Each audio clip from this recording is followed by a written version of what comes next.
Iyoko insisted on making the meal herself. Even though this was not strange, she thought Iya Iyoko was stingy and wicked. She did not want to share her recipes or want the other girls to grow. Ireti wanted to know how the food was prepared. She wanted to steal her recipes so she could start her own restaurant after raising enough money. One day she hid in the kitchen watching Iya Iyoko cook. Everything was normal and she saw nothing out of the ordinary until Iyoko brought out a flask from her bag and poured red water from the flask into the pot of food she was cooking. She decided to find out what the red water contained and how she could get it. She offered to help Iya Iyoko carry her bag when she was leaving the restaurant heading to her car. But Iya Iyoko refused and instead gave her money for being a good and humble worker. Although Ireti was internally angry, she smiled and accepted the money gratefully. She started following Iya Iyoko, watching her every move.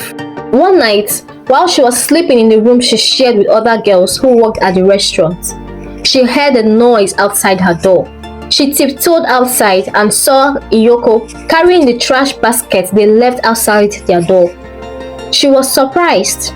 She had always thought the maid Alice took out the trash. She decided to follow her and saw Iya Iyoko in the dead of the night entering a secret room.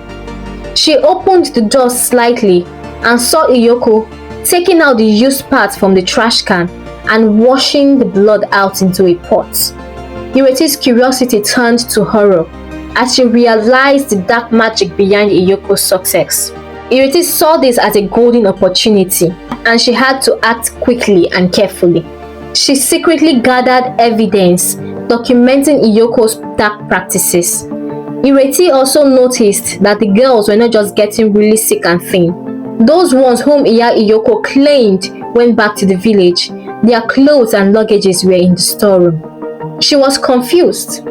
Why would they leave their clothes behind, she asked herself. She investigated further and realized none of the girls had actually gone back to the village. She also found out from the other girls who worked with her that those girls were the first set Iya Iyoko brought to the city, and they had been very sick before Iyoko gave them a large sum of money and told them to go treat themselves in the village. Since they left, no one had heard from them. Ireti soon realized that these girls weren't living, they were dying, and this realization made her smile wickedly. Iyoko began to sense something was amiss. The girls had stopped dropping their pads in the garbage basket. She noticed Ireti's subtle attitude and the hushed conversation she and the girls had. Iyoko confronted Ireti and accused her of trying to bring discord amongst her girls. Ireti told her calmly she wanted a higher position in the company and she would be more useful to Iyoko than being a waitress. They could make this business grow, become partners. Iyoko looked at her as though she were mad. Ireti saw her expression and told Iyoko she knew her secret and had evidence to back her claim. But she could make everything if Iyoko agreed to her terms. But Iyoko refused. She saw the greed in Ireti's eyes and wondered how she could have made the mistake of hiring her. Iyoko knew she had to fire Ireti, but if she did that, nothing would stop Ireti from releasing whatever evidence she claimed she had. Besides, firing Ireti was not the solution. She had to get rid of her. She realized Ireti had not dropped her pad like the other girls. Otherwise, it would have been easier to get rid of her that way. She had to think of another way to do this without any blowback to her. Iyoko knew she had to tighten her control to protect her secrets. She increased her surveillance and made sure the girls were always occupied with work. Anyone who was seen talking was penalized. When Ireti realized Iyoko wasn't going to give in to her and her life might be in danger, as that was the most logical thing to do. In fact, this is what she would have done if she were in Iyoko's position. Ireti decided to confide in a few trusted girls, sharing her findings, making herself look innocent and worried. Together, they planned to gather more evidence and find a way to alert the authorities without putting themselves in immediate danger. They knew they had to act quickly, but very carefully. Despite the increased scrutiny, Ireti and her allies managed to gather enough evidence. They documented the changes in the girl's health, the mysterious disappearances of the former workers, and Iyoko's secretive actions with the pads. Ireti knew she had more than enough evidence to bury Iya Iyoko.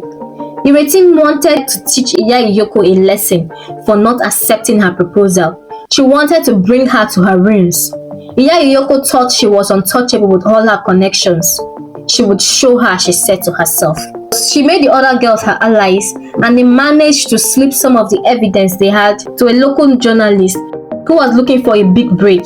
He had been sniffing around the restaurants trying to prove Iya Iyoko's food wasn't ordinary.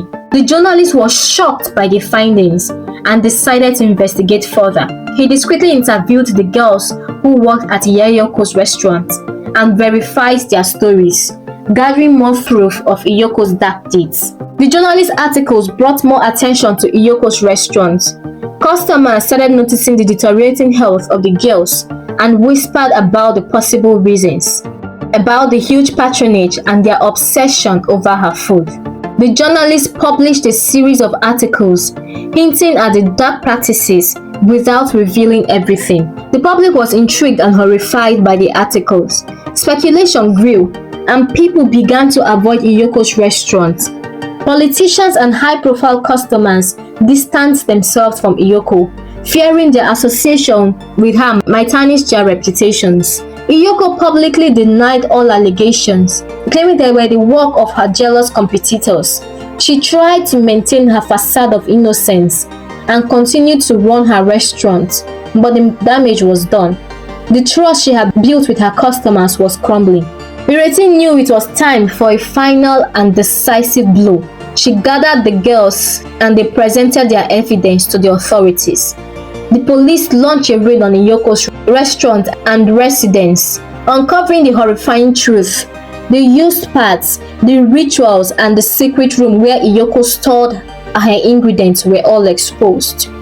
Iyoko was arrested, along with her mother, the high priestess, who was her accomplice. The news shocked the entire town. People couldn't believe that the woman they had admired and respected was capable of such dark deeds.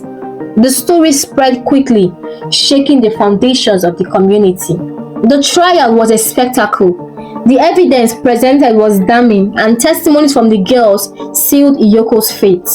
The court heard about the suffering and death of the girls, the dark rituals, and Iyoko's unquenchable thirst for success at any cost. Iyoko and her mother were found guilty of multiple charges, including murder, witchcraft, and human exploitation. They were sentenced to life imprisonment and banished from the community.